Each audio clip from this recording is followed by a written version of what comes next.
For me, there's a simple rule in politics. Never ever be surprised by what happens in politics. The face of truth is open. The eyes of truth are bright. The lips of truth are ever closed. The head of truth is upright. The breast of truth stands forward. The gaze of truth is straight. Truth has neither fear nor doubt. Truth has patience to wait. The words of truth are touching. The voice of truth is deep. The law of truth is simple. All you sow, you reap. The soul of truth is flaming. The heart of truth is warm. The mind of truth is clear and firm through rain and storm. Facts are only its shadow. Truth stands above all sin. Great be the battle of life. Truth in the end shall win.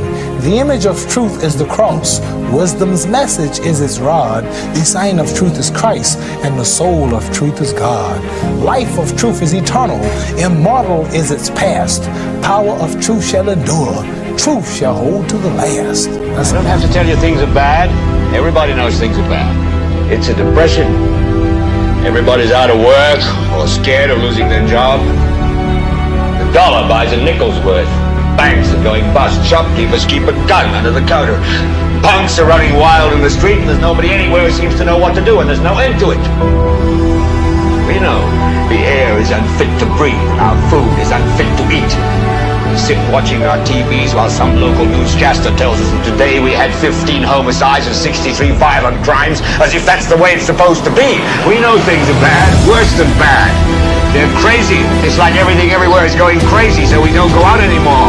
We sit in the house, and slowly the world we're living in is getting smaller, and all we say is, please, at least leave us alone in our living room. Let me have my toaster and my TV and my steel-belted radios, and I won't say anything. Just leave us alone. Well, I'm not going to leave you alone. I want you to get mad. I don't want you to protest. I don't want you to riot. I don't want you to write to your congressman because I wouldn't know what to tell you to write. I don't know what to do about the depression and the inflation and the Russians and the crying in the street. All I know is that first, you've got to get mad. You've got to say, I'm a human being. God damn it. My life has value.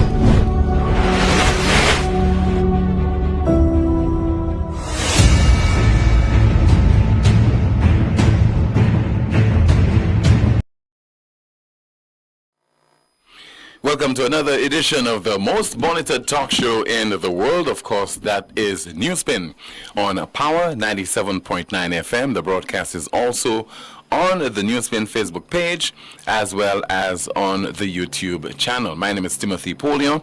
The broadcast goes up until 2 o'clock this afternoon. I'll be going through some of your calls at 452-2979. That's 452-2979, along with your WhatsApp calls and messages, 716-2026, and that is 716-2026. We have a lot to discuss on the broadcast today. Unfortunately, Kimani is not on. She will not be here to go through your comments in the chat room, but I have no doubt in her absence you will be well behaved and you will be having your discussion. The fact that she really cannot keep watch over you and report to the wider global community on your behavior. Well, the island recorded 2 homicides. We are now at number 48 so far for this year. And this is quite troubling. And I'll tell you why.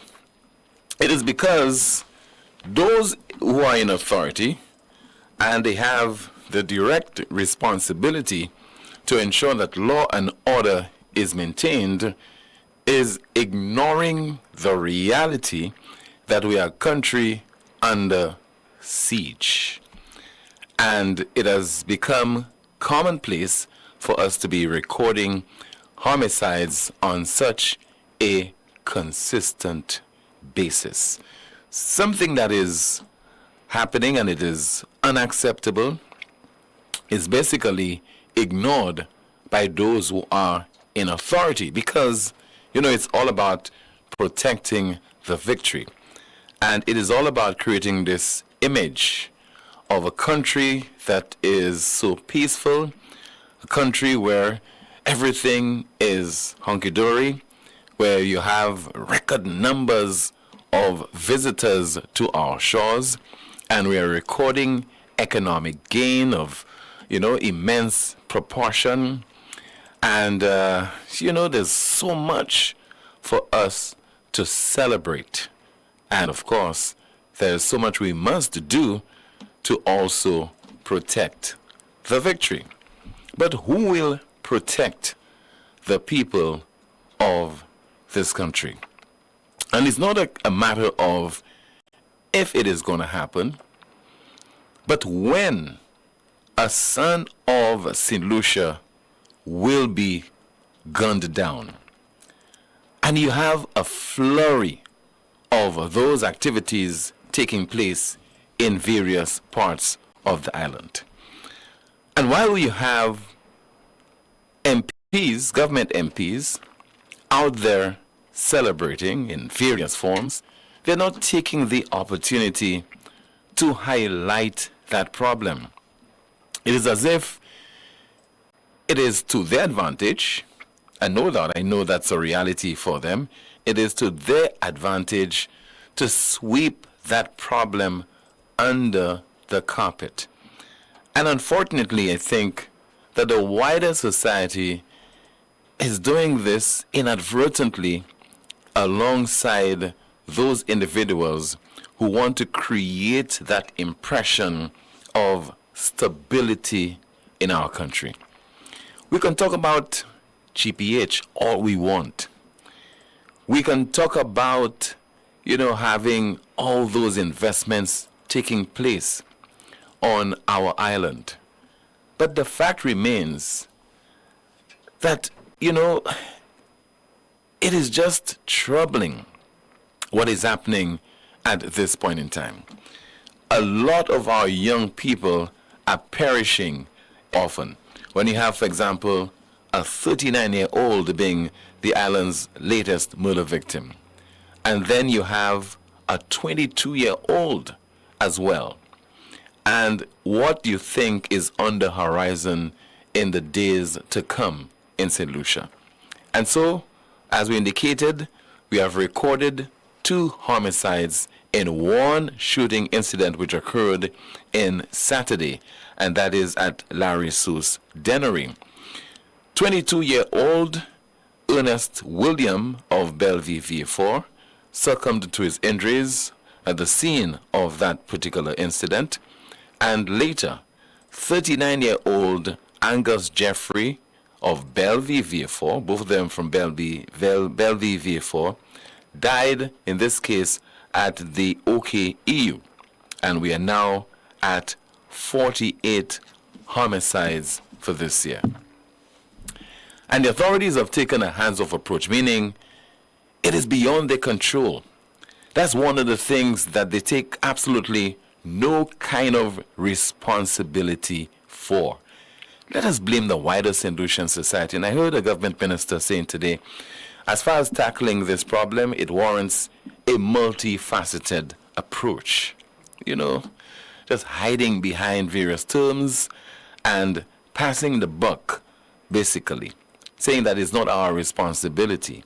And maybe if we had done certain things 30 years ago, 40 years ago, then would have not been in that particular position right now. But what is to be done right now? A lot of those people who are now in government, they have been in office for a very long time. Maybe not wielding the levers of power as government ministers, but they have been government MPs in some cases for close to 30 years. And they had a say in how certain things should have been handled, certain measures that should have been instituted that definitely were not taken care of. Those things were ignored. And the same is happening right now. We might as well, not have a national security minister and not have a crime prevention minister and not have a police commissioner. if we are continuing to record so many homicides, and it's a clear indication that we have lost control as far as ensuring that we have less illegal guns on our streets and also being able to police the actions of criminal elements in our country. The criminals know that they can have their way at any point in time. And after that, the chances of them being arrested, brought to justice, charged, etc., those chances are very slim. So what do? Do you continue to turn, as a citizen, a blind eye to those issues? Do you say that it is all of us, it's our responsibility to tackle crime and not zero in on those entities, those people who should be leading the charge, who should be making a difference? Because it's as if this administration does not want to take responsibility for anything that goes wrong that would have a direct detrimental impact on your life as a citizen. Problems in healthcare, they are not responsible. They will pass the buck. Whether it has to do with the poor services being provided at the St. Jude Hospital or the OKEU or other health institutions on the island. We have to ask the question. We have to raise the issue with, for example, the stewardship of the island's health minister, Moses Jean-Baptiste. I mean, when you're talking about national security minister, the national security minister and the crime prevention minister, they do not want you to see them as individuals who have failed miserably in terms of ensuring that you, the citizens, can feel safe. Are you really feeling safe in this country? So it is high time that we hold those people responsible and we ensure that they deliver, because they made certain promises to the people of this country. Let us not only focus on what they like to project to you as gains, as successes, areas that they should be applauded for, and when it comes to or definitely there's been a dereliction of duty, we should not hold them responsible. Crime is a very serious issue, and that should be preoccupying our attention as often as possible. Because if it was a lottery, many people in St. Lucia would be winning thousands of dollars nearly every day, because we could have easily be in a position to predict that tomorrow there will be a double homicide somewhere, or there will be a triple homicide in another part of the island. So let us take this very, very seriously, and definitely we have to hold the government responsible for this state of affairs in this country. Not only the criminals, but it's also those people who have not put in place the various programs, taken the various measures, instituted the various initiatives to bring this problem under some level of control. Later I'll be hearing from the island's investment minister, and also be hearing from the leader of the opposition. And our NewsSpin question of the day: why isn't the United Workers' Party announcing candidates for the next general election? Our NewsSpin question of the day: why isn't the United Workers' Party announcing candidates for the next general election? And you might say, why is that question relevant? You describe yourself, and previously the SLP did this when they were in opposition, as the government in waiting. And people want to scrutinize your candidates.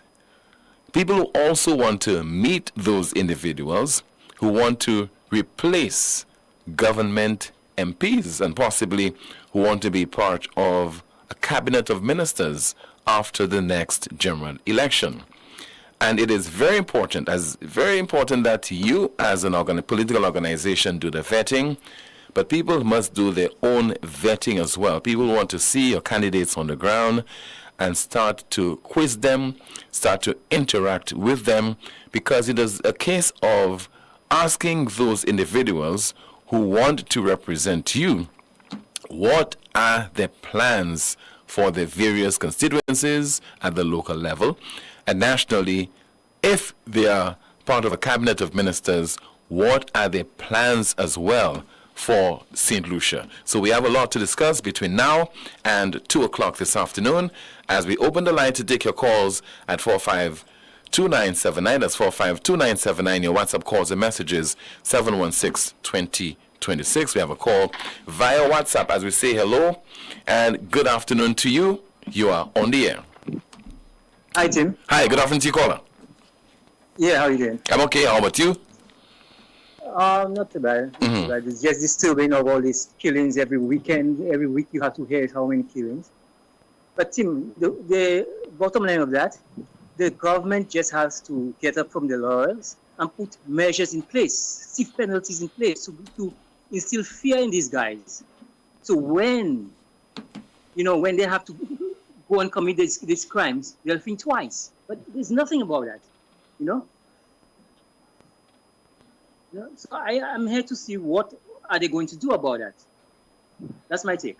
All right, sir. Thank you so much for sharing your contribution with us. But I'm sure that the government could easily tell you that we are doing our utmost. The National Security Minister and Prime Minister will tell you we are supplying the police with equipment.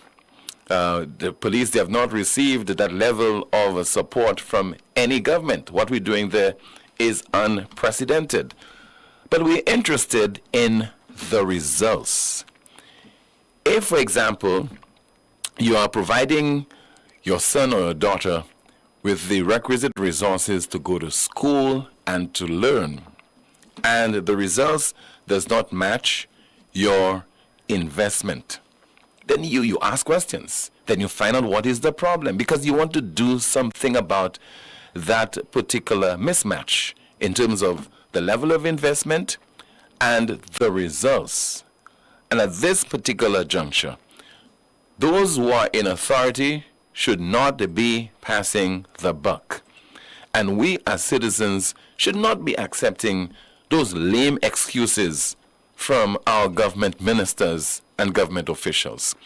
The same way it will be unacceptable under any administration, the same way it should be unacceptable right now. Because, it's ridiculous. It is really ridiculous what is happening in our country as far as the crime situation is concerned. And I know that people will tell you what's happening in Trinidad, what is happening in Jamaica, what is happening in other parts of the world. But we always claim to be different. We always claim to be a unique group of individuals. And we boast about successes that we have recorded in so many areas. We can do something as far as crime is concerned in St. Lucia that could be copied by a number of other trouble spots. I think we have a call. No, we lost that call. 452-2979. Your WhatsApp calls and messages, 716-2026. And let me see if I have any of your WhatsApp messages to go through right now. Let's see there if we have any messages to go through. Just bear with me while we do that. And, of course, we are also awaiting your calls. Okay, somebody says there, Dear Tim, and it continues, it seems our main priority is safeguarding Philip JP's victory rather than ensuring the safety of the citizens of St. Lucia from crime and criminal elements. Clearly, it is more crucial for us to focus on re-electing the SLP into government than to address the pressing issue of crime on the island. How fortunate we are to have such impeccable priorities. Because the person is being sarcastic. We have a call via WhatsApp. Good afternoon to you. You are on the air. Mr. Poleon, good day to you, sir. Yes, sir. Good afternoon to you. It's been a minute. How are you? I'm all right. How about you? I'm doing very well, thanks. I wanted to call because I have sat and listened to the program for a few weeks now, and I have listened to the complaints of our people. And there is a sadness that comes over me. An example of that is last week when the retired inspector called and talked about the effectiveness of the K9 unit and said in frustration that if he could leave St. Lucia, he would. This is the sentiment, I think, of many individuals. It's a sign of hopelessness, having given up on and thinking that things will never get better in St. Lucia. But I wanted to say to my fellow St. Lucians, please don't give up on St. Lucia. Although there is a lot of work to be done, a lot of attitudes must change, but working together makes change possible. We have a bunch of leaders who are taking St. Lucia backward instead of forward. The Commissioner of Police said weeks ago that she would have a press conference. We are weeks later, no press conference.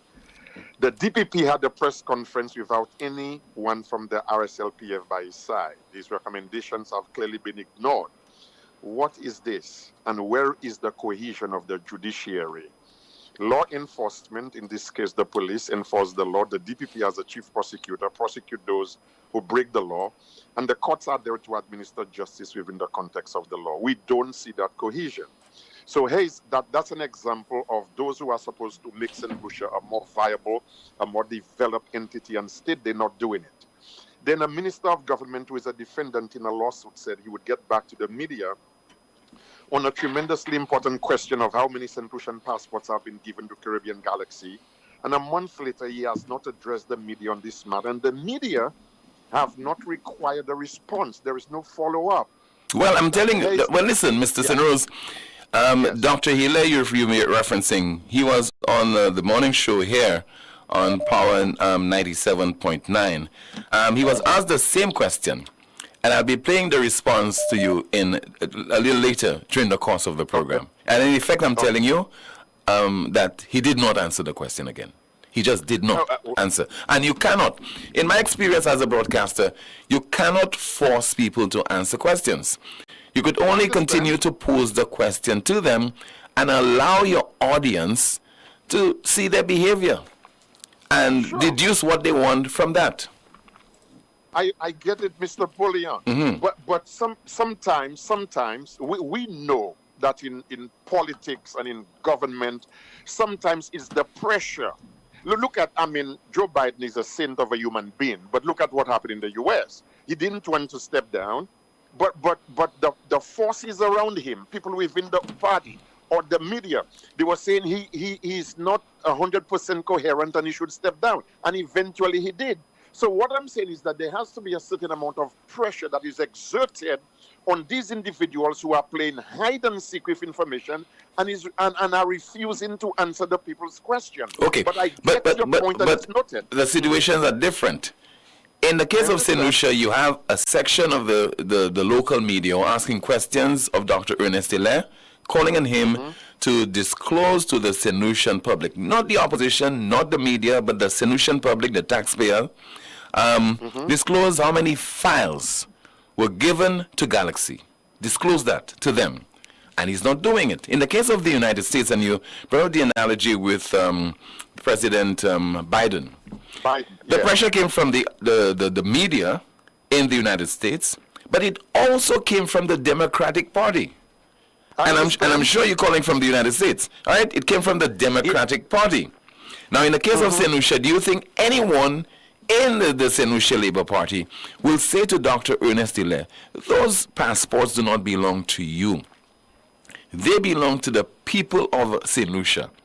And you need, and to say that publicly, you need Dr. Hilaire, as much you are part of the SLP, as much we share the same philosophy, etc., you need to disclose the facts surrounding this issue to the people. You'll never hear this coming from operatives and supporters of the St. Lucia Labour Party, because it's all about protecting the victory. And the only St. Lucia that comes first, in this case, is the St. Lucia Labour Party, not St. Lucia as an island. Continue, sir. Yes, and I understand that well, but I'm also going to insert in that process, which I understand. I don't think I don't understand it. I get it, but the reason why the politicians operate with the level of comfort that they do is because they know there are no repercussions. They know that. They know they have done an effective job in dividing the nation to win elections, and they know that they can get away with it. If Mr. Hille knew that at the next election, or even before that, the people would have held him accountable, I guarantee you he would have answered. But he knows he can get away with it. But in any event, when we look at the national leadership in St. Lucia, we realize it is directly or indirectly keeping St. Lucia backward, and that might be the biggest problem that we face, something we don't talk about very often. The politicians, law enforcement, the rest of the judiciary, the private sector, that doesn't seem to be bothered at all as long as it makes money. We, the people, don't seem to even know what we are voting for, and I'll put some pressure on the media. The media do not always follow up in holding the powerful accountable.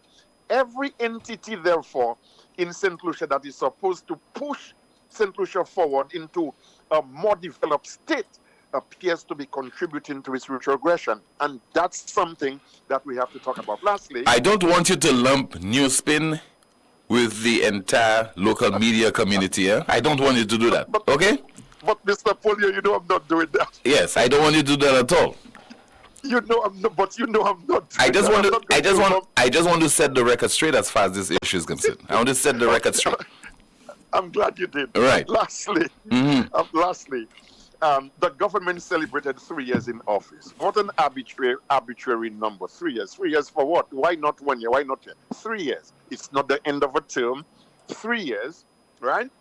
While the rate of violent crime continues to go up, the cost of living in St. Lucia remains extremely high. The roads are not better. St. Jude's Hospital remains a sore eye. The airport remains an embarrassment in 2024. Healthcare is a problem, and I can go on, and yet we are celebrating. What is it we are celebrating? We should be humbled, and we should be sober, and we should address the nation and say, let's come together, let's continue to do the work, eating fried chicken and drinking alcohol or whatever it is we're drinking. Again, I say, or like I say all the time, we the people must demand more, and we must demand better if St. Lucia is to go anywhere in the future. And that's my contribution, so thank you for that. Appreciate it. Yeah. I appreciate it. Thank you. Thank you so much for calling, sir. The 3-year anniversary, that is automatic. What should be of importance to you is whether there is anything worth celebrating. So I think it was a case of the SLP administration observing its 3rd year in office. Let's see if we have another call, this time via the landline. Good afternoon to you. This is NewsSpin, you're on the air. Hello. Good afternoon to you, caller. You are on the air. Hi. I would like to make a contribution. Yes, sir. Go ahead. So am I speaking with you, Tim, right now? Caller, this is NewsSpin. Timothy Poleon, you are on the air. Yeah, Tim, I would like to commend you for more or less playing that clip yesterday. I tried to get you yesterday. You meant on Friday? That was Friday. That clip with the Prime Minister, more or less saying he had no idea that tourism would be what it is today. Yeah. Yeah. So I just want to commend you on that. I think all those things in St. Lucia are really confusing you, and I have you in a daze, caller. Right? You say that? Yeah, it's kind of course, we're in Carnival season. What you think? I mean, Carnival, National Carnival done, and we're still celebrating Carnival. So you know what I mean? Okay, all right. You know. So, anyways, the way I look at it is that that clip it pretty much shows somebody who's in charge and really doesn't have a clue as to what's going to come and how to manage that. Yeah. Basically. Yeah. You know? And individuals are very pessimistic as well. Yeah. I want to put something else to you too. That you know, the reason why I commend you is because certain time when we St. Lucians need to see these kinds of situations, they forget. We quick to forget, you know what I mean? Mm-hmm. And so when you look at, for example, there was a time when the former Prime Minister Kenny Anthony pretty much said that he'd never apologize to criminals, you know what I mean? And he said to the House Speaker at the time, you know, put the particular rep out for insinuating that he'd apologize to criminals and whatnot, you know what I mean? Put that out and so on, you know? Yeah. And that kind of circulated, I mean, well, that sort of aired out for like 2, 3, 4 years, and not one media outlet was able to, you know, to replay that clip. You know what I mean? So playing it now, or when you played it was really. There's another clip that is also that you could probably put out there, which says it's pretty much in relation to what he said. But let's forget that. I just want to bring to light basically how do we have people who somewhat seem clueless, they somewhat seem well, how would you say, they're well geared in their field, they qualified and so on in a particular field. But when it comes to the basics, when it comes to common sense, you know what I mean, they feel catastrophically, if I could say that, you know what I mean. That's what I'm trying to bring out. I kind of wanted to bring out another clip. Here's another thing I wanted to put out. Please bear with me. Is the fact that we had a prime minister who said he wanted to change the constitution, which would see a prime minister serving only 2 terms. All right? I don't know if you recall that. Well, what I recall, sir, is the Constitutional Review Commission going out there and soliciting the comments and responses from the St. Lucian public and suggestions. And in the main, most people would have suggested that, persons who are serving as Prime Minister should be limited to 2 terms. All right. It was something that was proposed. It was something that was looked at.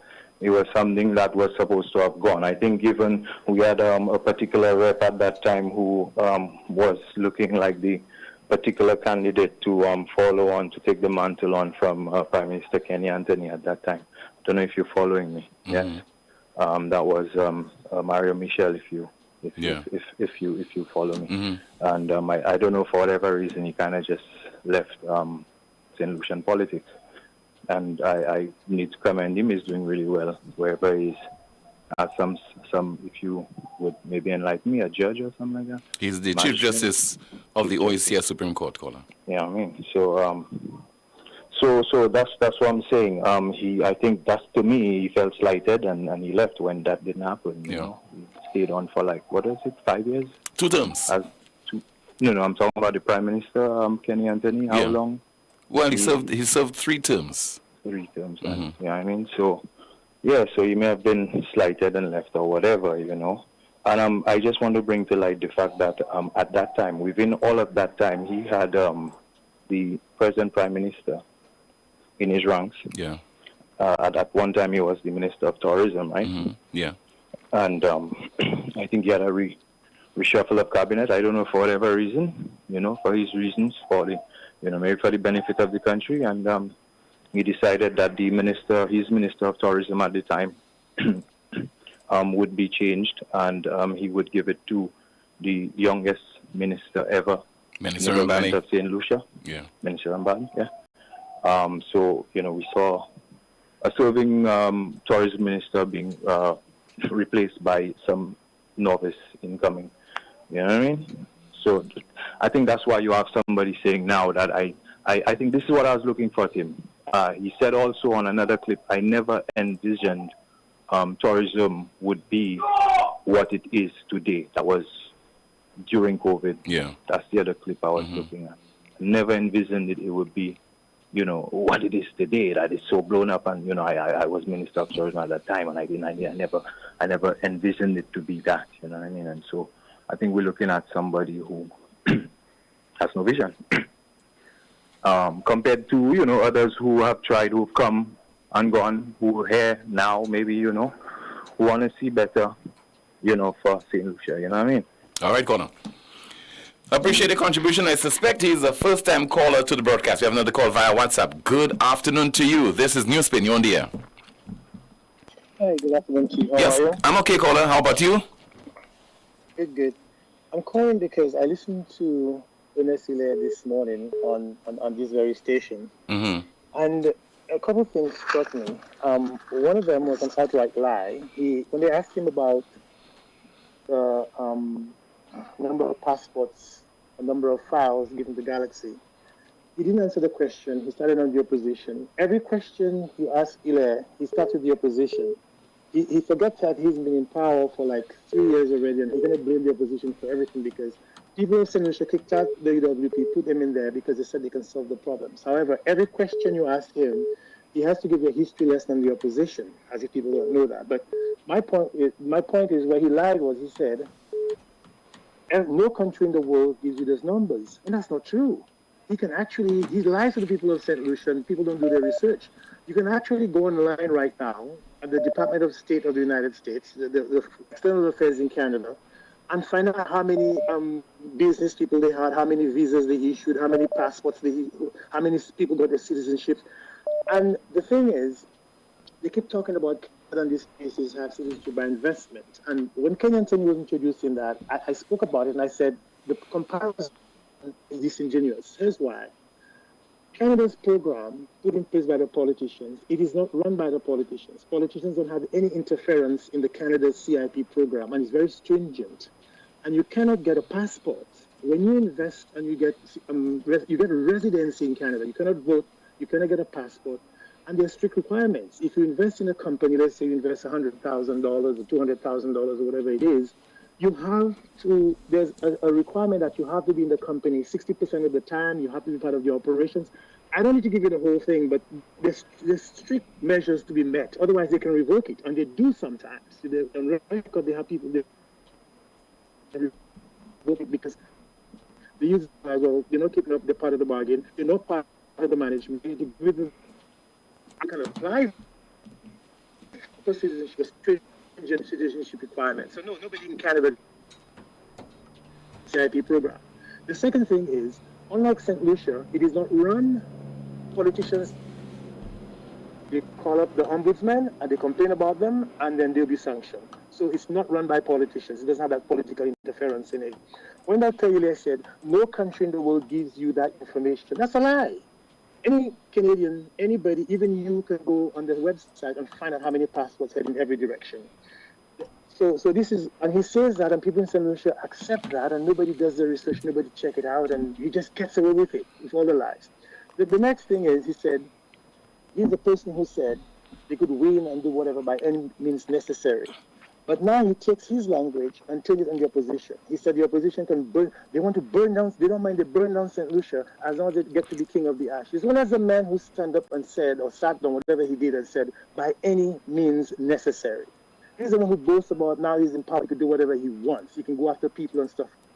Take the things, all the stains on him and the SOP, and he tacks it on the opposition now, because the reason that he can do that, he knows his game plan. He knows the game he played. And now he takes all of that and put that same dirty game and make it look like that's what they have, all of that stuff, you know?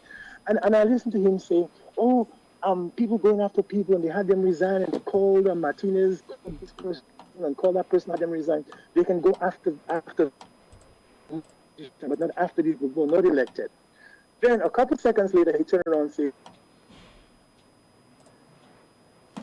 and I'm thinking to myself,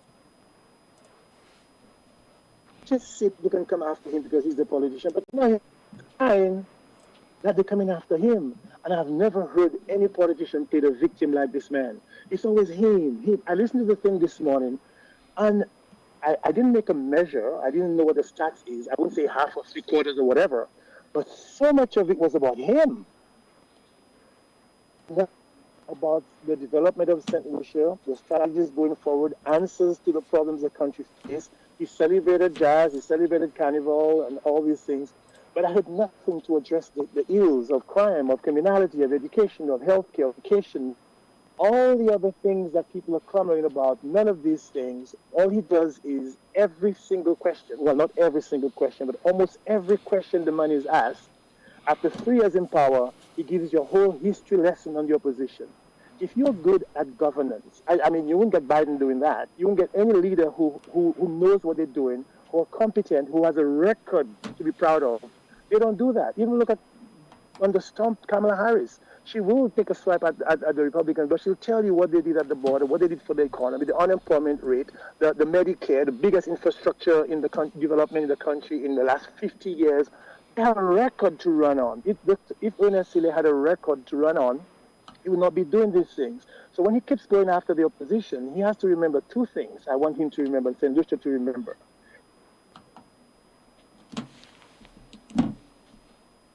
If anybody who's been and honest, have to give them the majority of the blame for what's wrong with St. Lucia. Here the reason. All right, so you might have to call back because the call keeps dropping. This is the most monitored talk show in the world, and it is NewsSpin. In a moment, you'll be hearing from the island's acting Prime Minister and Minister with responsibility for investment, Dr. Ernest Sile. Again, he's asked the questions, how many shares were given to Galaxy? A response or a non-response in just a bit. Understanding the financial impact of job loss, First National Bank offers job loss insurance, specially designed to provide our customers support during such uncertain times. In the event you lose your job, coverage provides a financial cushion, easing your worries while helping you navigate career transitions. This coverage ensures that a job loss doesn't have to mean a financial crisis, providing you with the support that you need when you need it most. We are committed to standing by our customers in all of life's ups and downs. Our job loss insurance is more than just a policy. It's a promise of support, offering peace of mind and financial stability, ensuring that you can face career challenges without the added burden of financial stress. First National Bank, here for you. Lazarus's Funeral Home is here for you. Lazarus's Private Cemetery offers a peaceful resting place for your loved ones. With tranquil settings, visitation, and reflection, we believe in the compassionate care of all our departed loved ones. Lazarus's Private Cemetery, let us help you create a final resting place. Make it special. Make it Lazarus's Funeral Home, your friend in a time of need.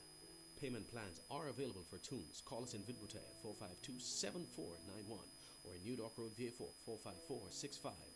Lucilex remote options are available to serve you every weekday from 8 a.m. to 4 p.m. Call or send a WhatsApp message to 285-6796, 285-7859, 285-3593, 285-3329, or 285-8640. Or send an email to customersupport@lucilec.com for assistance. Lucilec encourages you to use the available options for doing business with us remotely.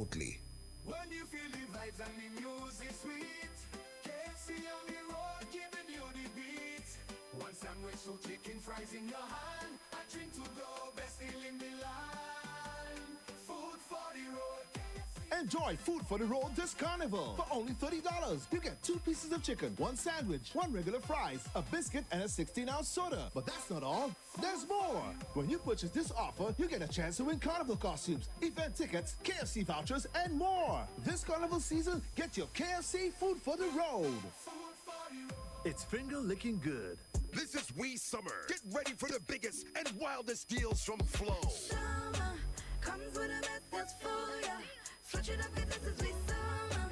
Flow says this is We Summer. We Summer. Hey. Who got the best deals? It's Flow. Bundle postpaid Wi-Fi, you go. Go to billing house, save more for sure. This is We Summer. Bundle broadband now with postpaid and get your bill cut in half. Plus, get up to 4 Samsung Galaxy smartphones for only $4. 15,000 in cash is that. 15,000 in cash, win that. Win $15,000 in cash when you sign up, switch up, top up, or pay up with Flow. Summer. Flow says this is We Summer. We Summer. Hey. Flow, keeping you connected. Terms and conditions apply. Y'all don't hear the hot sale Palace House have going on? From 30 to 50% off on back-to-school items, stationery, furniture, clothing, shoes, and so much more. Clearance sale, I tell you. Everything must go. You can even get items for as low as $1. Palace House, Visit us today at Makewood Street, Castries, or call us at 452-2250. Get your accommodation ready for the event season. Jazz, T20 cricket, and of course, St. Lucia Carnival with hot showers powered by a tropical solar water heater. We offer a variety of sizes for any house, apartment, or hotel, and efficient installation within 24 to 48 hours of purchase. Call us today to find out what specials we have in store for you. With 3 convenient locations in Beaufort, 454-6344, Castries, 453-1868, or Grosley, 450-8201. Tropical Solar, good for the environment, good for you. Discover the future of body imaging innovation at La Clinique de Corps Diagnostic Center of Excellence, where the gold standard in MRI technology meets unparalleled medical expertise. From the intricate neural pathways of the brain to the delicate structures of the spine, and from the vital functions of the heart to detailed multi-parametric MRI of the prostate, our higher resolution images see the unseen from head to toe. Our radiation-free Signa Prime Tesla 1.5 MRI machine is assisted by artificial intelligence, enhancing its precision in creating quality images for our trained radiologists to give you more accurate readings. Our facility ensures fast access to specialist doctors, including pain management, rheumatology, and family medicine. Proudly serving as a world-class facility in the OECS, we bring international standards of healthcare within your reach. There is no longer a need to travel overseas for superior medical services. Experience the pinnacle of diagnostic precision and patient care right here in St. Lucia. Schedule your MRI with La Clinique de Corps Diagnostic Center of Excellence located in Cocoville, Rodney Bay. Call 451-6559 for your appointment. For your peace of mind, ask about our flexible financing options, including our co-pay system for clients with healthcare. I've seen you here before, and I have something special just for you. What have we here? Happy housewarming to me? That's the MNC Home Depot Rewards Card. You'll earn points every time you shop, plus exclusive savings and promotions just for you. Just for me? Yes, just for you. Shop in store or online and enjoy a seamless experience. So I get to treat myself every time I shop? Exactly. It's time to reward yourself. MNC Home Depot and Sunbelt Rewards Card. Sign up and reward yourself today at www.mnchomedepot.com. At Caribbean Pastors Limited, we offer high-quality products from Martinique, and our ready mix is made with casting sand, not regular pumice. Compared to regular pumice, casting sand saves you in your cement use. At Caribbean Pastors Limited, our materials come from porcelain stones, which is used as an additive in creating cement. Caribbean Pastors Limited is located in Bexar, behind Essential Hardware. Give us a call at 489-0074. We're open Monday to Saturday from 8 a.m. to 4 p.m. and Sundays 9 a.m. to 1 p.m. Caribbean Pastors Limited. Quality construction, our priority.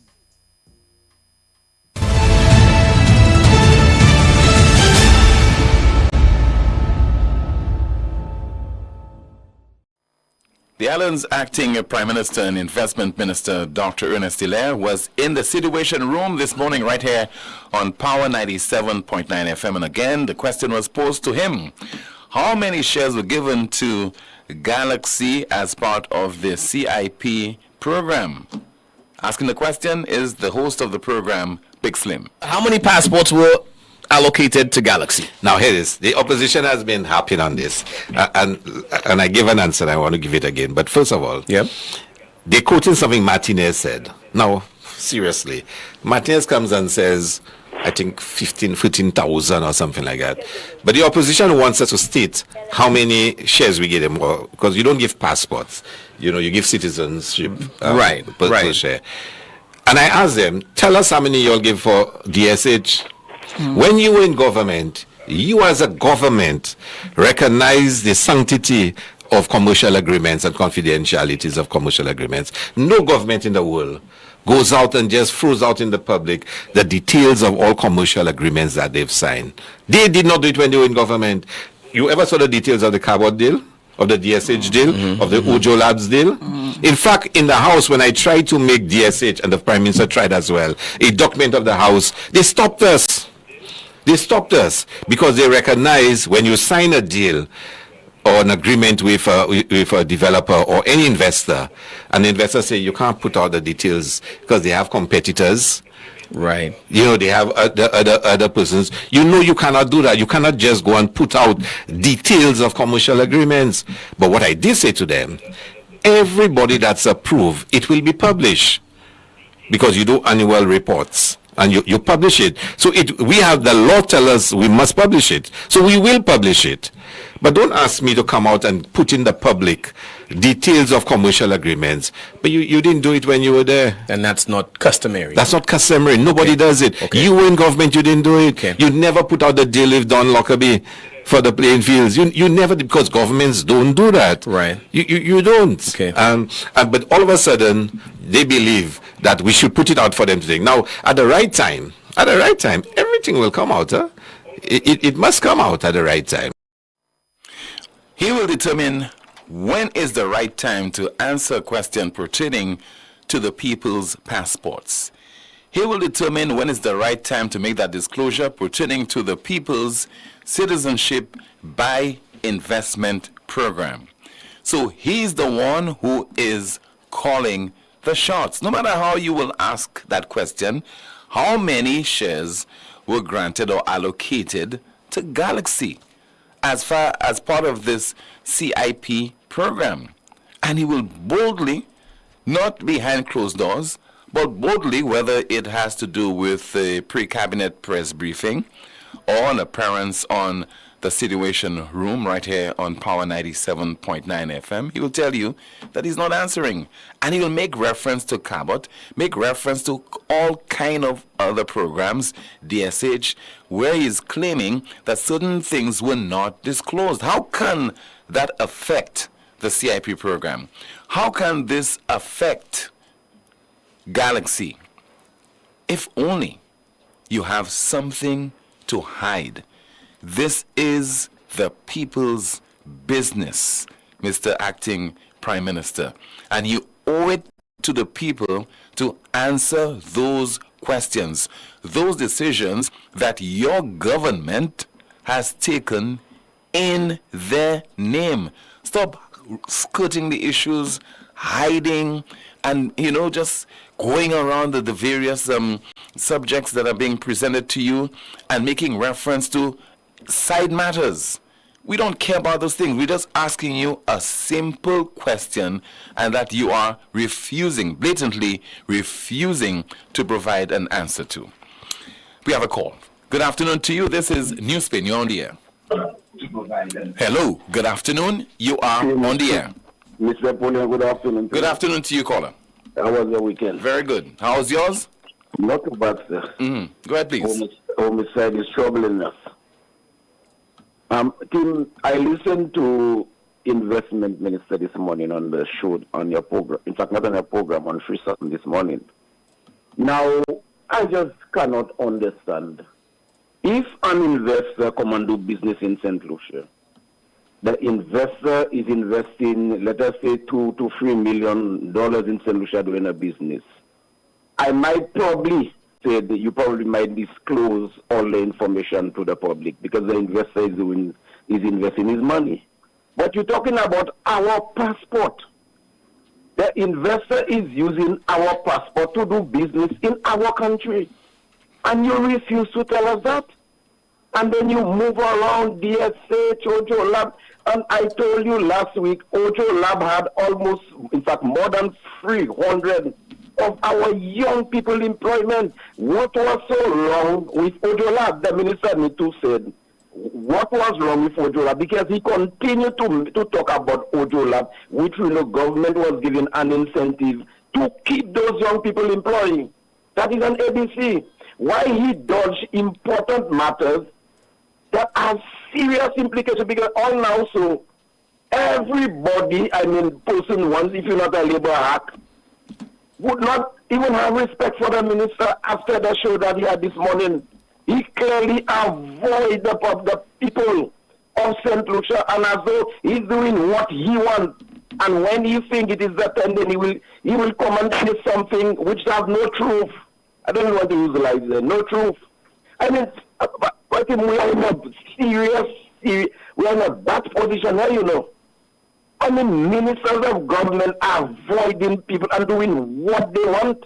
And these are the person that is leading. You're talking about the deputy prime minister of a country. Refuse the truth.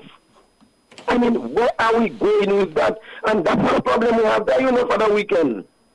We are recording homicide after homicide. We are not saying it's a politician calls it. But if you can digest the situation right now that is affecting that are bread and butter issues and can even have investors overseas to beware of investing in St. Lucia. That is the trend that we are going through right now, you know. Nobody is in control of nothing.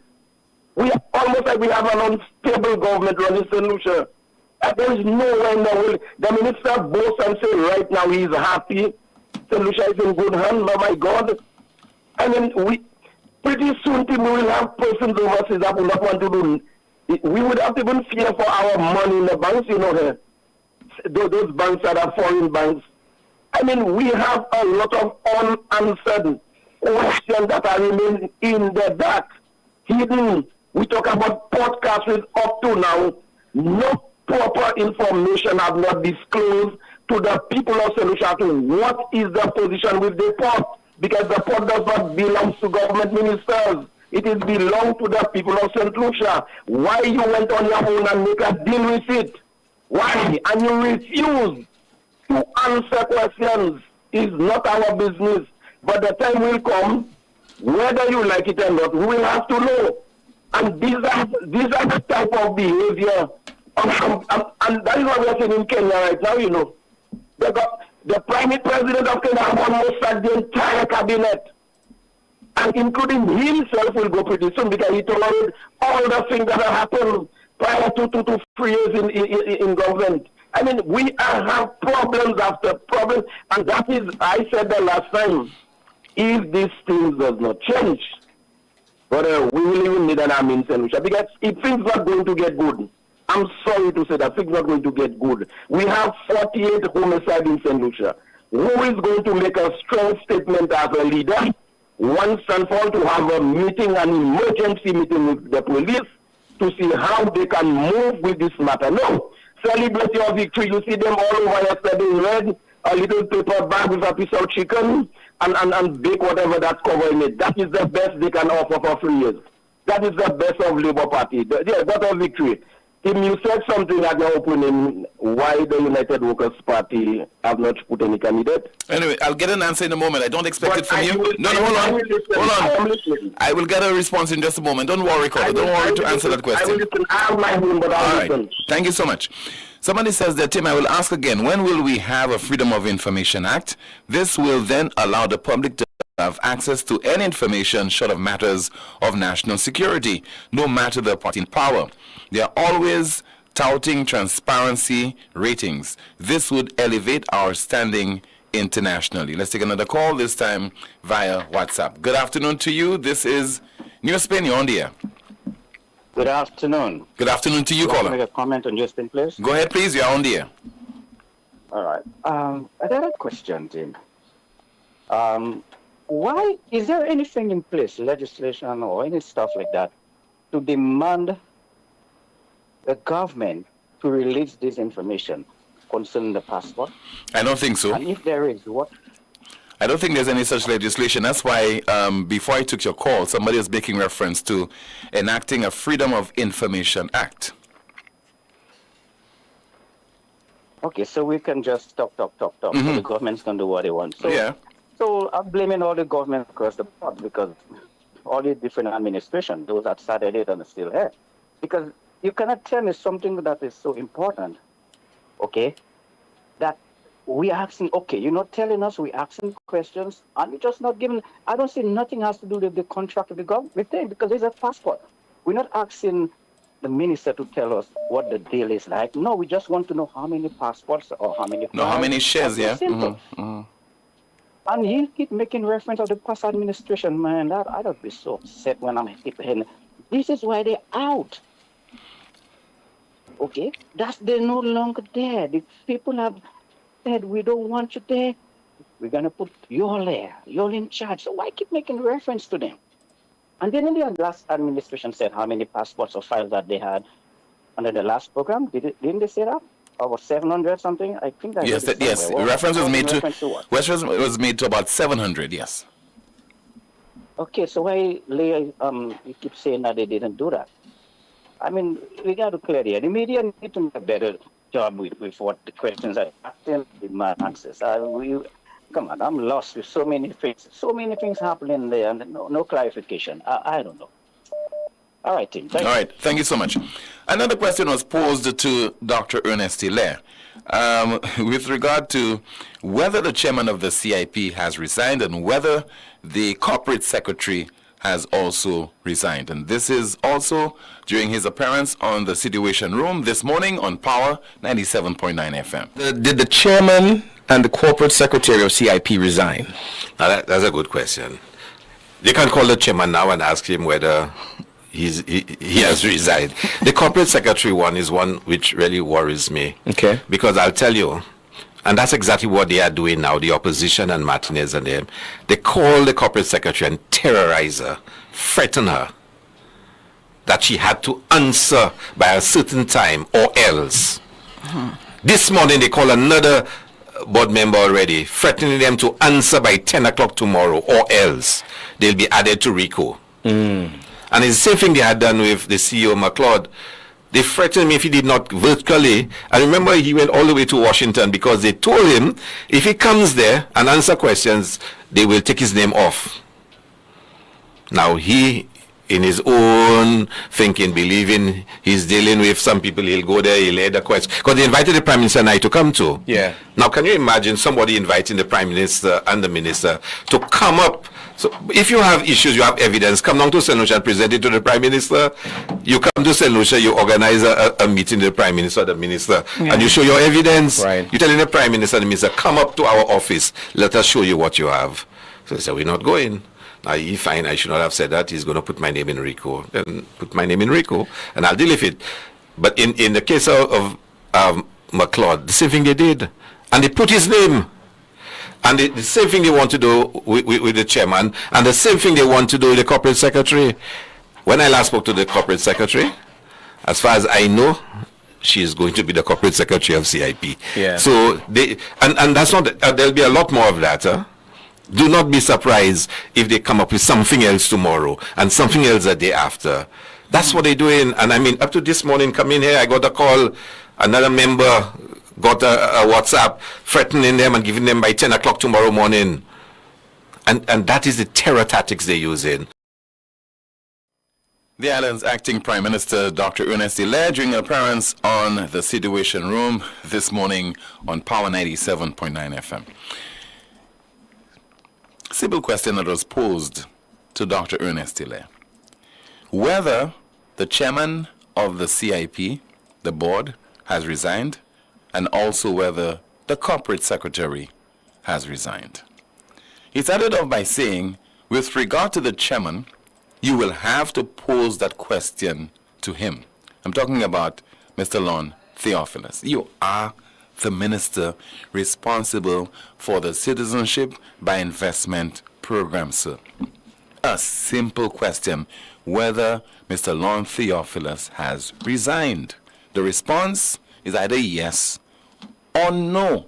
Or third response could be, that's not your business. Fourth response could be, I am not answering that question.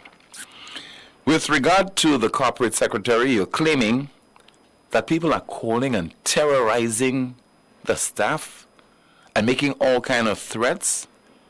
Shouldn't you have some system, some mechanism whereby you could deal with that? Should you be putting that in the public domain? You are obviously in a position to deal with those issues. And who will call and terrorize you if there's no reason to terrorize you? I don't understand whether people on the outside have the jurisdiction is within, their jurisdiction, or they have the power to call and terrorize the staff of the citizenship by investment program, you just say to those people, go to hell. I have a unit to run, go to hell. I mean, why are you calling and telling me, making such threats? I have nothing to hide. I have nothing to be afraid of. That's how I know people who have nothing to hide will deal with an issue of that nature. And there's, giving us so many reasons to be so suspicious again about our citizenship by investment program. It's those kind of boutique kind of responses that we are getting from government ministers. That's unacceptable, and I hope that the audience will be able to do the winnowing to determine whether those responses coming from the investment minister, those are acceptable. Those really make sense. Somebody sent me a WhatsApp a comment via WhatsApp. So we'll play that comment right now. I think it's available. Timothy, good afternoon. Timothy, I went to the health center and there is no insulin, Timothy. Timothy, just now the diabetic in St. Lucia will fail.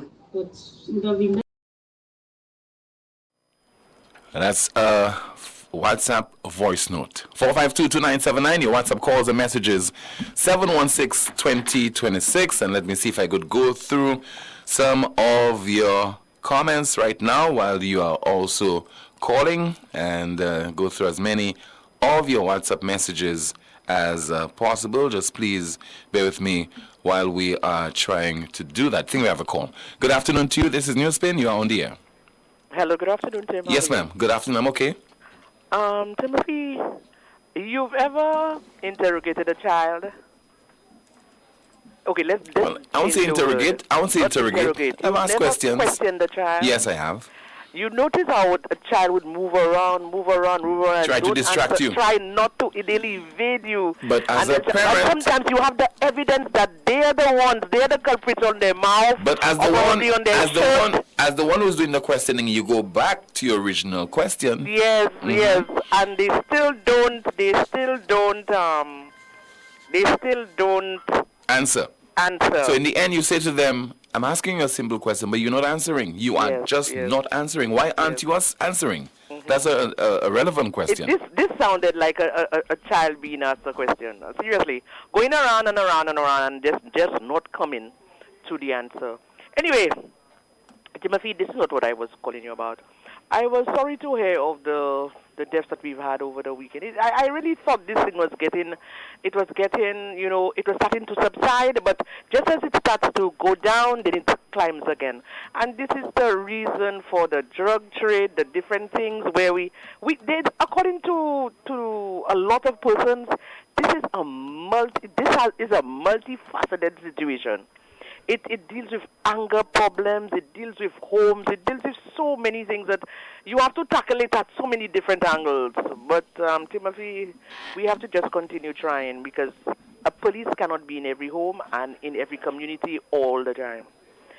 It's a really difficult situation. But this is one of the things that I wanted to say is, Timothy, it was a joy to see St. Lucia participate in the Olympic Games. Did you see it? No, I did not see the opening, no. You didn't see the opening of the Olympics? No, I didn't. It was a joy to see St. Lucia on the boat, moving on the Thames. That was really nice. The only thing is, Timothy, I was not too appreciative of parts of that, as they say, their cultural events. I was not at all because of what I saw. And they made a mockery of the Last Supper. And it actually showed that, Christians are under an attack. And Christians all over the world, to me, should protest. A silent protest. It doesn't have to be a protest of fighting and killing, but a silent protest. To show the world that Christians will not tolerate that kind of thing. And it happened in Paris, and it happened big and bold, and it's there, and we have to put our feet down that we will not accept that kind of thing. If it was the Muslims that they had done that to, up to today, Paris would not be sleeping. I'm not calling for war. I'm not calling for fighting, but we need to respect each other. And what I saw, I was not impressed with at all. Now, if this situation is not brought to, the leaders who went into preparing, that the preparation for the Olympics, those persons who were there, if they are not brought to an answer, the world will tend to believe that, you can make fun of persons. Well, they don't normally tamper with the Muslims, but Christians, they feel that a Christian, you can tell them what you want, you can do them what you want, and they will not do anything. That's what they think. So I think that we in St. Lucia, we should respect it. And Timothy, I am so disappointed in this thing that I just feel that Christians should protest by pulling out of the Olympics. You may say to me, but they go to get a medal. Yeah, God will always give you a medal some other time. I think they should make a mark and show their disagreement and their dissatisfaction with what was done, and just pull out of the Olympics. All Christians should pull out. I just have that feeling. Okay, Connor. Yes. Thank you so much for your contribution. WhatsApp message, somebody says there are solutions that stupid or ignorant or illiterate for this so-called minister to be talking such garbage, and the journalist just leaves it at that. Never answered any question asked by them. Is that putting you first? God put a hand. And let's see if we have another WhatsApp message to go through. Somebody says via WhatsApp, Tim, you should give Caribbean Galaxy a call to ask them if they would be willing to give the information. All right, let's see there. If we have some more of your WhatsApp messages. Another comment. Somebody says there, obviously, Hilaire has something to hide. And now Hilaire has every right to behave that way because the SLP government rewarded him. If you recall, after they came into office, their first order of business was to etc.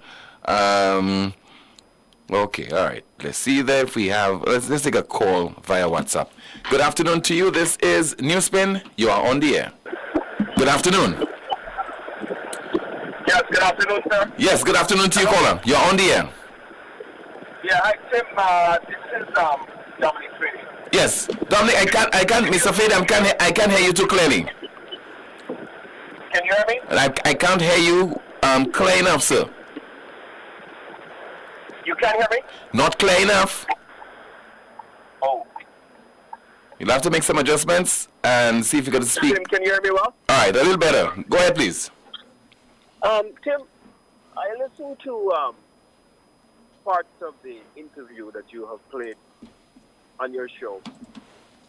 And the more I listen to Ernest Hilaire or any official from the government attempt to bring some level of clarity and calm and a lay of affairs, the more it bothers me, the more it concerns me. And Tim, I would wish that the UWP don't be the ones in the forefront of this. But if we don't speak out on this rather important matter, what will happen, Tim, is that a very crucial aspect of our national development will be undermined. And this is too important for us to remain silent, unfortunately. So while civil society and other aspects of the community are silent, we have to make sure that we bring this matter to the forefront. So I want to say to Ernest that, and to say to your callers as well, that the United Workers' Party is no way involved in trying to intimidate any board member. It is absolutely false. The problems that they have got are problems of their own making. We have just been asking whether the chairperson has resigned. And there has been no press release. There's been no leveling with the public. Clearly, there are a lot of issues that is taking place with the CIP board. But I want to say, Tim, that the CIP program in the Caribbean has reached such a cancerous, such a dangerous position that it threatens the very national sustainable development of these countries. Tim, we got news just today that Dominica has decided to revoke 68 citizens who they found would have gained citizenships illegally. They didn't say whether those passports were sold by Galaxy or not. But they went on to say that some were Iranian, some were Nigerian, Iraqis, and various nationalities. Tim, that's how you deal with what's happening right now. The government of St. Kitts, the Prime Minister, has gone to Parliament and said whether there's a non-disclosure clause or not, he recognized that his people's quest and the need for them to get information is more important than any developer or any investor's agenda. And so therefore, Tim, what he did, he said, and you played it on your show, where he said that there were 22,000 files that were sold, which were equivalent to about 56,000 passports, which he said amounted to almost 50% of the population of St. Kitts. We want our government to level with us and give us that kind of information so we can make up our own mind. Tim, a lot of the questions that we're asking, I would sincerely hope that the government can provide information to prove us wrong, because then I will know for sure as a conclusion that the country is in a good shape and Mr. Martinez, his claims are false. I would love for Mr. Hilaire to come and prove those with evidential facts. But every time he comes out, he blames